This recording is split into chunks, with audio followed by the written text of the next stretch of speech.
Comment trader l'or en 2026? Il faut savoir qu'en 2026, pour trader l'or, c'est complètement différent. Les choses ont changé. Le marché de l'or n'est plus comme avant parce que seulement de 2024 à 2025, ok, l'or avait déjà pratiquement doublé, ok. Et depuis le début de l'année 2026, l'or a déjà fait plus de 30% de hausse. Donc ça veut dire que les choses changent très vite. Et si tu trades l'or comme tu tradais avant, en 2026, si tu fais la même chose, tu risques de perdre beaucoup d'argent. Donc c'est pour ça qu'il faut comprendre comment trader l'or en 2026. Il faut t'adapter. Parce que si tu ne t'adaptes pas, tu vas continuer à perdre beaucoup d'argent dans le marché de l'or. Donc la première chose qu'il faut savoir déjà, c'est que, ok, en 2026, comme je disais, l'or a fait une hausse de plus de 30% déjà. Ok, donc ça veut dire quoi? Ça veut dire l'or est quitté de 4000 $.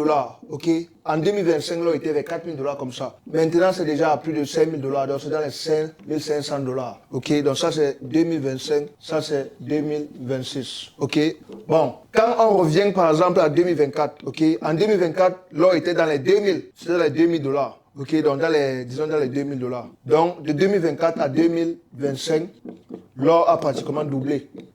Tu vois? Donc, de 2024, ça fait 100%, ça a doublé. Et en 2026, ça a encore ajouté un autre 30%. Donc, ceci est très important à comprendre parce que ceci veut dire quoi? Ça veut dire que la volatilité de l'or a augmenté et aussi la taille des pips ont aussi augmenté. Et ça veut aussi dire que pour trader l'or maintenant, il faut maintenant plus d'argent. Tu vois? Parce que la valeur de l'eau va maintenant prendre plus de capital. Donc, je m'explique encore bien. Ok? Donc, on va détailler ça pour que ça soit facile à comprendre. Ok?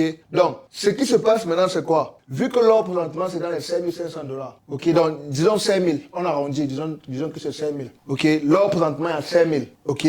Disons que avant, en 2024, quand l'or était à 2000, si par exemple le marché de l'or bougeait de 1%, n'est-ce pas? 1% de mouvement, ça faisait combien? 1% sur 2000 $, ça faisait 20 $, n'est-ce pas? C'est 20 $ du changement de prix. Maintenant, aujourd'hui, si l'or fait un mouvement de 1%, 1% c'est combien? C'est maintenant 50 $ de mouvement. Vous voyez un peu la différence, tu vois? Donc, avant 1% c'était 20 $, aujourd'hui 1% c'est 50 $, tu vois? Donc, ça veut dire quoi? Ça veut dire que la volatilité a déjà changé. Parce que présentement, si vous avez observé les graphiques récemment, vous allez constater que l'or maintenant bouge très vite, surtout avec Trump qui il fait des choses chaque jour là. Ça ne fait que bouger, bouger, bouger. Il a des jours où ça même pratiquement bouger de plus de 15% la journée, plus de 20% la journée. Tu vois, en 2026, l'or se comporte d'une manière que ça n'a jamais fait au passé. Tu vois, et c'est important de comprendre comment s'adapter. Ok, donc je continue. Ok, donc ici on a pris l'exemple. Donc la première chose qui s'est arrivée, c'est quoi? La volatilité a augmenté dans le marché de l'or. La volatilité a augmenté. Parce que si tu observes les graphiques maintenant,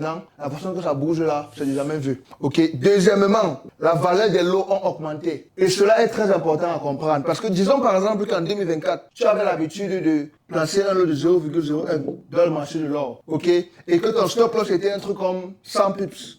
Ok. Bon, je n'aime pas utiliser les pips sur l'or. L'or, c'est plus facile de comprendre l'or en fonction de dollars de mouvement. Tu vois, en fonction de dollars de mouvement. Donc, 100 pips, c'est 10 $ de mouvement que tu mettais ton stop loss. Tu vois un peu. Donc, bref, on va juste prendre pips parce que je pense que la majorité des personnes comprennent que les pips, non. On va prendre 100 pips. Donc, avant, quand on était à 2000 $ en 2024, si tu mettais par exemple un lot de 0,01 et ton stop loss était à 100 pips, si le prix venait toucher là, c'est combien que tu allais perdre? Tu allais perdre 20 $, tu vois. Mais maintenant, aujourd'hui, si tu prends la même position, tu prends le de 0,01, tu mets ton stop loss à 100 pips, ok? Aujourd'hui, c'est 5000 $, c'est 50 $ plutôt que tu vas perdre. Tu vas perdre maintenant 50 $. Donc, tu vois que la même position, mais les résultats sont différents, tu vois? Et c'est la même chose pour les take profit. Donc, les marchés ont changé, tu vois? Si c'était en 2025, tu avais pris la même position et que ça perdait, tu devais perdre combien? Tu devais perdre 40 $. Tu vois? Donc, c'est un concept qu'il faut comprendre. Il faut comprendre ça, il faut savoir comment s'adapter. Donc, ça veut dire qu'en 2026, quand tu trades de l'or, tu dois ajuster ton lot correctement en fonction de ce qui se passe présentement dans les marchés. Ok?